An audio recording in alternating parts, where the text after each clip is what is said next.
കർത്താവായ യേശുക്രിസ്തുവിൻ്റെ പരിശുദ്ധമായ നാമത്തിൽ എല്ലാ പ്രിയപ്പെട്ടവർക്കും മോർണിംഗ് ഡ്യൂവിൻ്റെ പുതിയൊരു പ്രഭാത വചന ധ്യാനത്തിലേക്ക് സ്വാഗതം. ഇന്നെനിക്ക് വളരെ സന്തോഷമുണ്ട്. കാരണം ഇന്നത്തെ പ്രഭാത വചന ധ്യാനം നമ്മളുടെ ഈ പ്രഭാത വചന ധ്യാനങ്ങളിലെ 300-ാമത്തെ പ്രഭാത വചന ധ്യാനമാണ്. നിങ്ങൾ കഴിഞ്ഞ നാളുകളൊക്കെയും ഈ ശുശ്രൂഷയോട് കാണിച്ചതായ സഹകരണത്തിനും സ്നേഹത്തിനും പ്രത്യേകിച്ച് നന്ദി പറയുന്നു.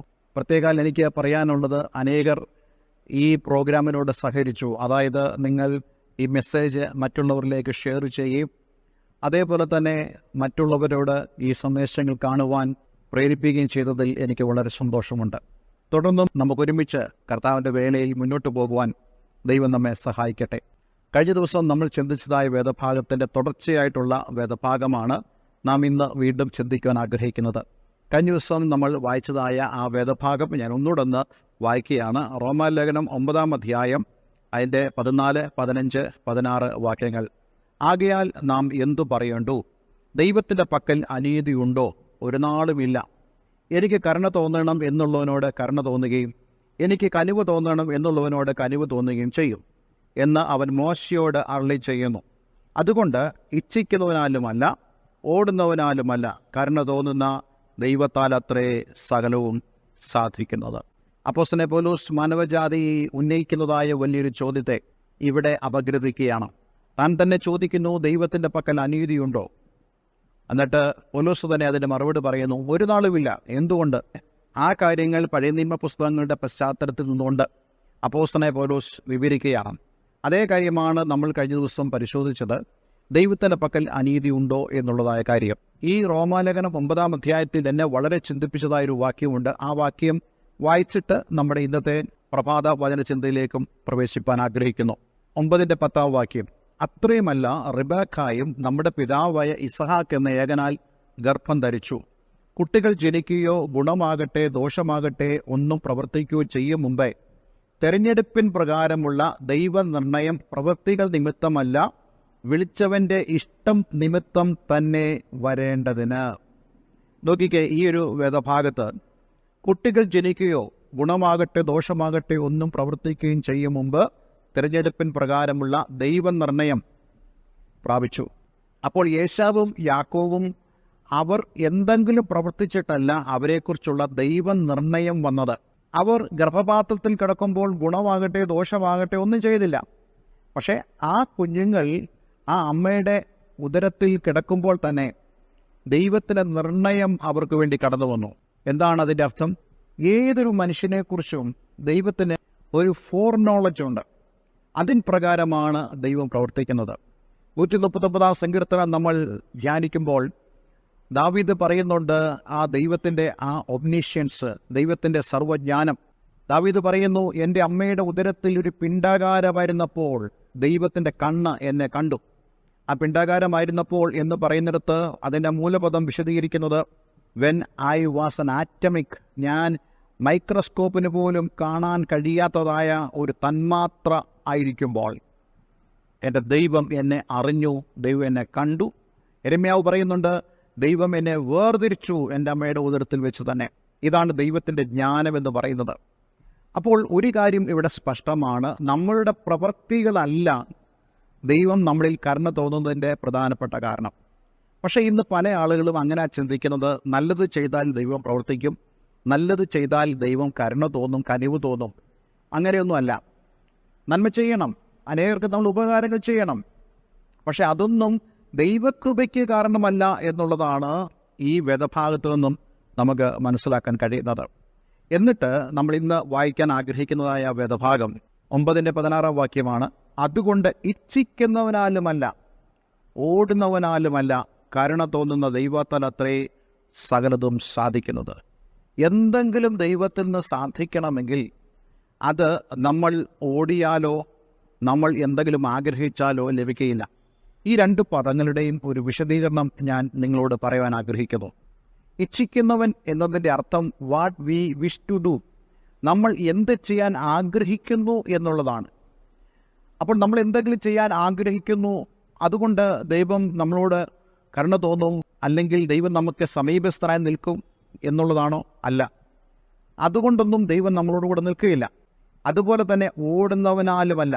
അതിൻ്റെ അർത്ഥം എന്ന് പറയുന്നത് വാട്ട് വി ആക്ച്വലി ഡു, നമ്മൾ ഇപ്പോൾ എന്താണ് ചെയ്യുന്നത് എന്നുള്ളതാണ്.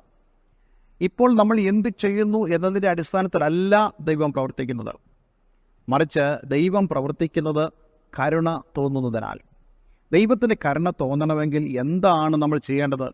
നാം ദൈവത്തെങ്കിലേക്ക് മടങ്ങി വരണം, ദൈവവചനത്തെ അനുസരിക്കണം, നമ്മുടെ പാപങ്ങളെ നാം ഏറ്റുപറയണം, നമ്മെ തന്നെ ദൈവകരങ്ങളിലേക്ക് നമ്മൾ താഴ്ത്തി ഏൽപ്പിക്കണം. അപ്പോഴാണ് ദൈവത്തിൻ്റെ ആ പ്രവൃത്തി നമ്മുടെ ജീവിതത്തിൽ വെളിപ്പെടുന്നത്. ഒരു ഉദാഹരണം കൂടെ അപ്പോസ്തലനായ പൗലോസ് ഇതേ വേദഭാഗത്ത് പറയുന്നുണ്ട്. അത് 17-ാമത്തെ വാക്യമാണ്. ഇതിനായിട്ട് തന്നെ ഞാൻ നിന്നെ നിർത്തിയിരിക്കുന്നത്, നിന്നിൽ എൻ്റെ ശക്തി കാണിക്കേണ്ടതിനും എൻ്റെ നാമം സർവ്വഭൂമിയിലും പ്രസ്താവിക്കപ്പെടേണ്ടതിനും തന്നെ എന്ന് തിരുവെഴുത്തിൽ ഫറവോനോട് അരുളി ചെയ്യുന്നു. അങ്ങനെ തനിക്ക് മനസ്സുള്ളവനോട് അവന് കരുണ തോന്നുന്നു, തനിക്ക് മനസ്സുള്ളവരെ അവൻ കഠിനനാക്കുന്നു. ഒരു എക്സാമ്പിൾ ഇവിടെ പൗലോസ് ഉന്നയിക്കുകയാണ്. നമുക്കറിയാം, ഇസ്രായേൽ ജനം അവർ ഇസ്രായേലിലായിരുന്നപ്പോൾ അവരെ നിയന്ത്രിച്ചിരുന്ന ഒരു ചക്രവർത്തിയായിരുന്നു ഫറവോ ചക്രവർത്തി. ആ ചക്രവർത്തിയോട് മോശെ മുഖാന്തരം ദൈവം അരുളി ചെയ്തതായൊരു ദൂതാണിത്. എന്താണ്? ഇതിനായിട്ട് തന്നെ ഞാൻ നിന്നെ നിർത്തിയിരിക്കുന്നു. ഒരിക്കലും ഫറവോൻ അനുതപിച്ചില്ല, ഒരിക്കലും ഫറവോൻ മാനസാന്തരപ്പെട്ടില്ല, ഒരിക്കലും ഫറവോൻ ദൈവമുഖത്തേക്ക് നോക്കിയില്ല. മറിച്ച് മോശെ മുഖാന്തരം ദൈവം ഫറവോനോട് പറഞ്ഞ കാര്യങ്ങളെല്ലാം ഫറവോൻ നിരസിക്കുകയാണ് ചെയ്തത്. അതുകൊണ്ട് എന്താ സംഭവിച്ചത്?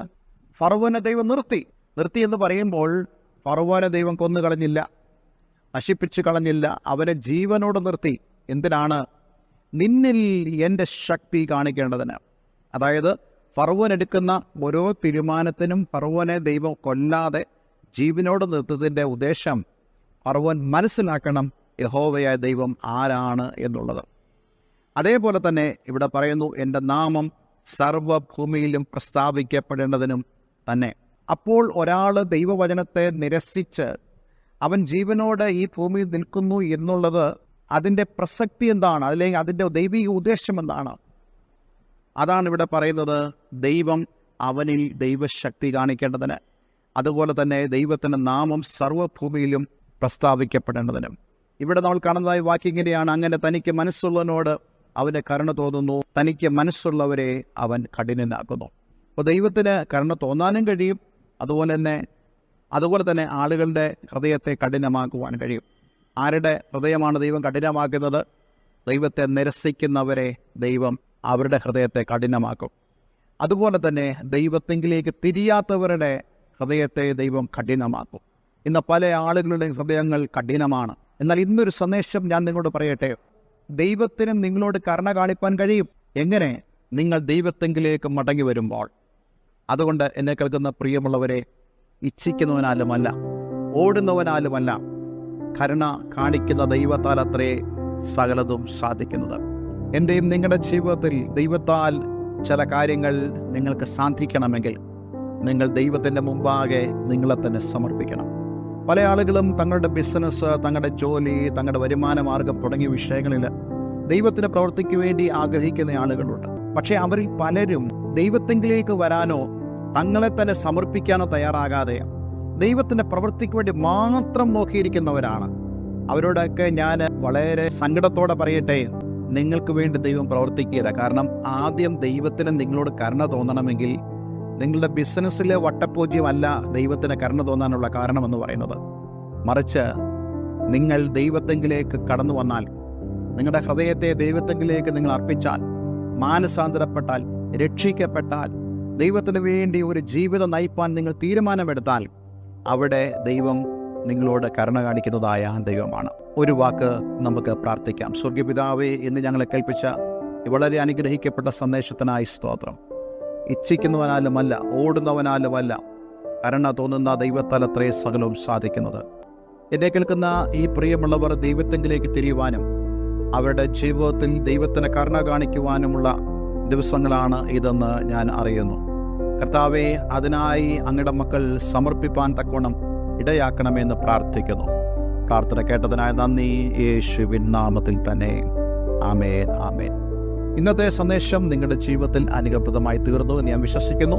ഈ സ്ക്രീനിൽ കാണുന്ന ഫോൺ നമ്പറുകളിൽ ഞങ്ങളെ വിളിക്കുക. തീർച്ചയായിട്ടും ഞങ്ങൾ നിങ്ങൾക്ക് വേണ്ടി പ്രാർത്ഥിക്കുന്നതാണ്. എല്ലാവർക്കും നല്ലൊരു ദിവസം ആശംസിക്കുന്നു. God bless you all.